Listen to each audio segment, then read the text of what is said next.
आज मंडी में पूरे हरियाणा में धान का सीज़न है और हरियाणा प्रदेश किसानों की भूमि है। आज हम किसानों से मिल कर के उनकी परचेज कैसे हो रही है, उठान कैसा, ये सारा जायज़ा ले कर के हमारे अधिकारियों से इसके लिए डिस्कस करके और ठीक एमएसपी पर धान बिके और ठीक उठान हो, इस सभी चीज़ों का जायज़ा लेने के लिए हम मंडी आए थे। मतलब कुछ 2-3 दिन से एक न्यूज़ मिल रही थी, कह रहे अभी एमएसपी से कम खरीद हो रही है, इस पर भी कोई बातचीत होगी? नहीं, इस प्रकार का हमारे को तो कोई किसान नहीं मिला है भाई एमएसपी से कम हो रही है। तो जितना हमने ये भी कहा है भाई एमएसपी से नीचे एक भी दाना नहीं बिकेगा किसान का, सारा धान मतलब एमएसपी पर खरीदा जाएगा। खरीद तो एमएसपी पे हो रही है लेकिन कट लगा कर पैसे दिए जा रहे हैं, कुछ ऐसी समस्या सामने आई थी? भाई हमारे सामने नहीं आई, इस प्रकार की कोई आई नहीं समस्या।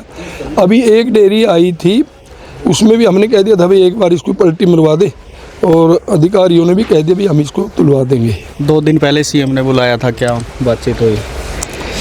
वो तो चुनावी समीक्षा थी भाई कैसे कहाँ रही, किस प्रकार कमी रही, वो हमारी बात हो गई थी। वो तो पार्टी की बात थी, राजनीति की बात थी और बड़े अच्छे सौहार्द वातावरण में बात हुई और मुख्यमंत्री खुश थे भी। तीसरी बार हरियाणा प्रदेश के अंदर कमल का फूल खिला है।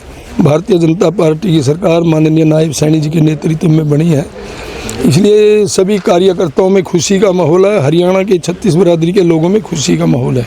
आदित्य सुरजेवाला का बयान आया है भाई बीजेपी सरकार बढ़ते गोलियां चलने लगी है इस पर। ये तो मैंने पहले कहा था, अगर सुरजेवाला जी जैसा आदमी यहाँ जीत जाता है, जिस प्रकार 10 साल पहले यहाँ कानून की धज्जियाँ उड़ा जाती थी, गुंडा राज था, मैं पहले बोलता था, हर मंच पे बोला कि कांग्रेस राज में लोगों की ज़मीनों पर, मकानों पर, प्लाटों पर, दुकानों पर कब्जे होते थे।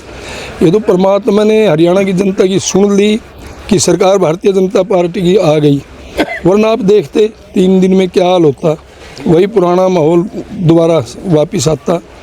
लोग सोचते कि हमने वोट दे करके कितनी बड़ी गलती है, और कैथल वाले तो अभी पछता रहे हैं कि हमने बहुत बड़ी गलती की है। 2 दिन ही हुए हैं सुरजेवाला को बने 2 गोली कांड हो लिए, परंतु हमने ये कहा है कि हम इस प्रकार के असामाजिक तत्व को सिर नहीं उठाने देंगे, कुचल देंगे।